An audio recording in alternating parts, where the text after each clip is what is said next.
ulama ya ada orang ilmu laduni yang sangat cerdas. Gus Dur lah, Gus Dur. Gus Dur masih sakit. Saya di kamar ada saya, Pak Muhaimin, Saifullah Yusuf, Pak Wisnu, Ketua Golkar Jawa Tengah, terus Cakrawardaya, mantan Menteri Koperasi. Gus Dur lagi masih agak sakit, masih dalam penyembuhan lah, pemulihan.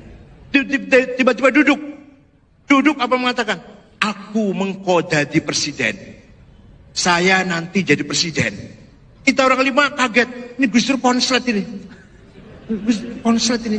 Nggak waras Gus Dur ini. Masih Pak Harto itu. Tapi apa yang beliau katakan? Nah, ini banyak sekali, banyak. Suatu ketika saya jalan-jalan pagi, ini sudah nggak jadi presiden, mantan presiden. Jogging pagi mampir ke rumah saya, minta minum air putih dan roti tawar. Tidur. Ada AC-nya dingin. Tiba-tiba bangun mengatakan, mengko sampean nek umur 56 jadi ketua umum PBNU. Mengko sampean kalau sudah usianya 56 tahun jadi ketua umum PBNU. Betul. Saya ketua umum PBNU di Makassar, usia saya 56 tahun. Itu Gus Dur itu. Oh banyak kalau Gus Dur, saya ceritanya banyak sekali dengan Gus Dur.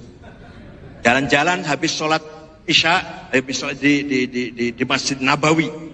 Jalan cari orang kos-kos, cari ulama yang hebat. Ada ulama lagi ngajar, kitabnya setumpuk, muridnya banyak, jenggotnya panjang, misalnya niki Gus, bukan. Ada lagi ulama yang ngajar lagi, bukan. Itu lagi sebelah sana, bukan. Ada orang Mesir, ya, sorbannya kecil-kecil saja, lagi wirid, lagi berdoa. Ini katanya, berhenti di situ. Nggak ada muridnya, udah sedang sendirian. Nggak ada yang menganggap ulama itu. Terus saya katakan, saya mengenalkan, padahal beliau juga bisa bahasa Arab, tapi yang disuruh saya. Syekh, Assalamualaikum. Saya ada Rais Akbar Jam'iyah di Indonesia, Jamiatul Ulama, ismuhu Abdul Wahid. Ada apa katanya? Apa yang dia mau? Yatlub minka doa, minta doa. Doa apa? Ya doa selamat lah. Doa. Ya, doa, mendoakan, sudah selesai. Orang ini lari sambil sajadahnya ditarik. Sambil mengatakan begini, Ya Rabb, ma dzambi hatta tu'arrifani iya. Ya Allah, dosa apa aku ini, kata orang ini. Kok jenengan buka rahasia aku pada orang ini. Kok itu wali lagi nyamar kok. Seperti intel lagi nyamar, terus ketahuan. Ya itu kan punya salah intel itu berarti. Kurang rapi berarti. Ini wali lagi nyamar. Wali maktum. An uyunin nas. Tiba-tiba Gus Dur tahu. La ya'riful wali illal wali. Tidak akan tahu wali kecuali wali, yaitu Gus Dur, dan ngejak saya, jadi saya bau wali. Itu khawatir malakuti.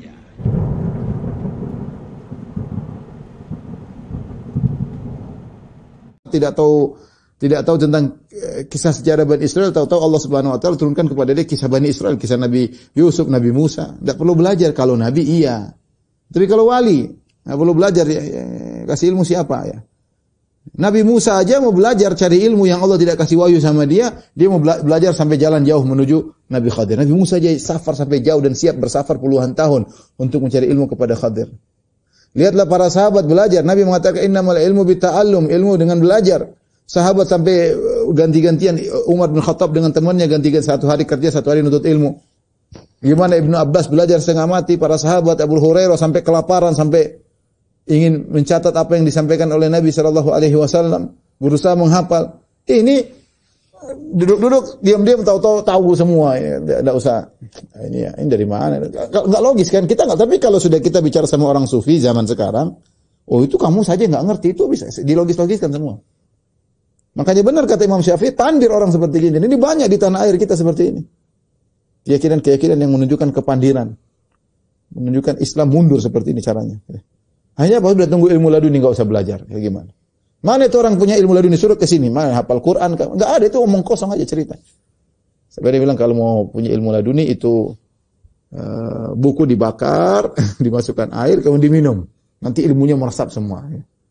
Tapi katanya nggak boleh buang angin. Kalau buang angin hilang semua nanti.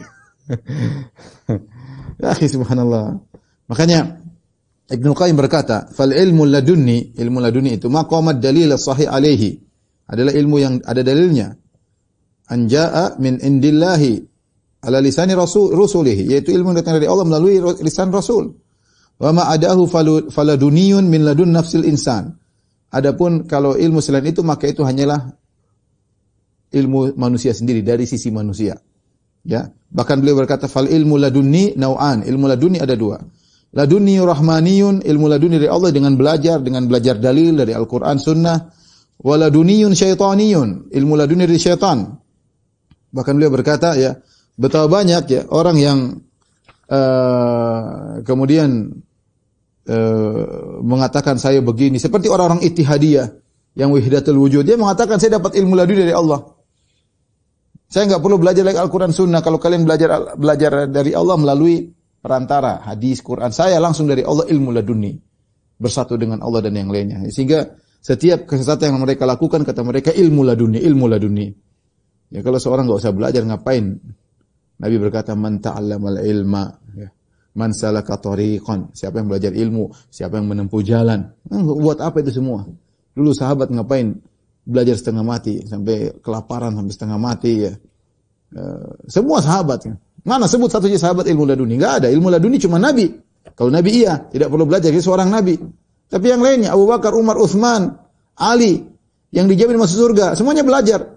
Ini ada orang duduk nongkrong, oh tahu ini pakai jin itu. Yakin pakai jin. Wah, dikasih gimana? Yang hebat-hebat saja para sahabat, enggak ada yang begitu. Imam Syafi'i apa enggak belajar Imam Syafi'i? Sampai safar kemana.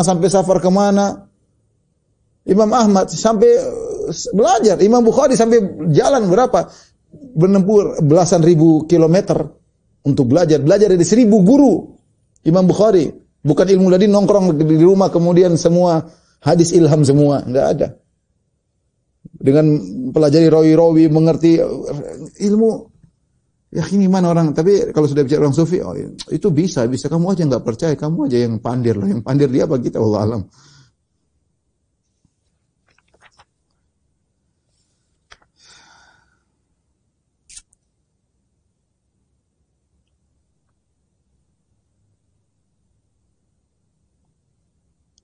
Sama seperti merasa bahwasanya untuk mendapat karomah harus meditasi di kuburan di lewat tengah malam ya. Ini dari mana lagi seperti mau dapat karomah meditasi di kuburan, nongkrong di situ sampai tengah malam. Ini juga dari mana? Apa ada ajaran Islam seperti ini ya?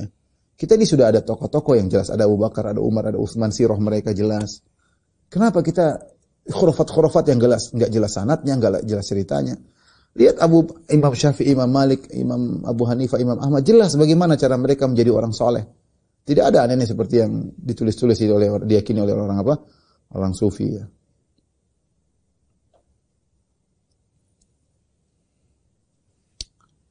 Baik, saya akan sebutkan di akhir kitab ini tentang nukilan-nukilan ya, yang menunjukkan ya sebagian sufi di zaman now ya. Contoh ya. Pertama kisah hujan susu ya. Disebutkan ada seorang Habib ya. Dia pergi ke kota Aden. Aden itu di Yaman sana ya. Ketika dia masuk kota Aden dia berkata, "Ya sama," perhatikan. Ini seorang Habib, dia berkata, "Ya sama'u subbil laban waladu Abdullah dakhala Aden." Ya. Ya. Jadi ceritanya dia masuk ke negeri Aden ditantang, kalau kamu wali turunkan hujan susu katanya. Kalau kamu wali turunkan hujan susu. Maka dia bilang kepada langit, "Ya langit, turunkan hujan susu karena anaknya Habib Abdullah akan masuk kota Aden." Maka turunlah hujan susu. Ini cerita. Yang cerita aja dia bilang, mungkin kalian tidak percaya, tapi ini benar ya. Gimana coba bayangkan, dia minta hujan, dia tidak berdoa kepada Allah, langsung ngomong ke langit. Langit turunkan hujan karena saya anaknya Habib Abdullah misalnya. Ya ini gimana sih? Apa benar begitu? Ya. Minta kan kalau kita minta kepada Allah, ya Allah, ini orang tantang saya. Ya, terus memang kalau jadi wali harus bisa turunkan hujan susu. Ya, terus Imam Syafi'i mana pernah turunkan hujan susu? Wali atau bukan? Ya. Sekarang sini orang sini enggak ada wali satupun, enggak ada yang pernah turunkan hujan susu. Coba cari orang yang ngaku-ngaku wali sekarang sudah turunkan hujan susu. Tapi ini cerita-cerita gini buat apa gitu? Ya, ini gara-gara dia sampai langit enggak enak sama dia, langit turunkan hujan karena dia adalah putra Habib. Ya. Demikian juga dari sebagian mereka punya keyakinan ya. Abdul Qadir Jailani berkata, wa izzati rabbi inna su'ada wal asqiya la yu'raduna ala aynayya fil lauhil mahfuz. Ya.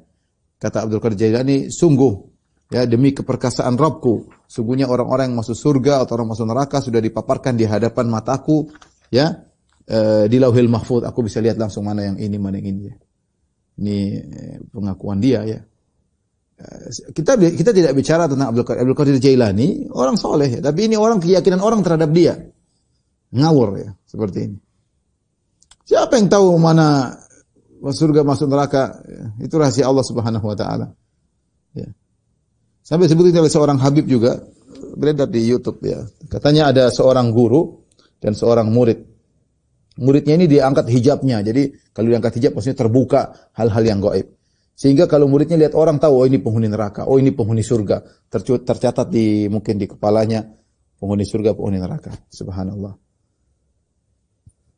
Katanya karena dia diangkat hijabnya. Suatu hari dia bingung, dia lihat gurunya, kok gurunya tulisannya syaqi di neraka. Ya ini khurafat. Nabi aja tidak tahu seperti itu.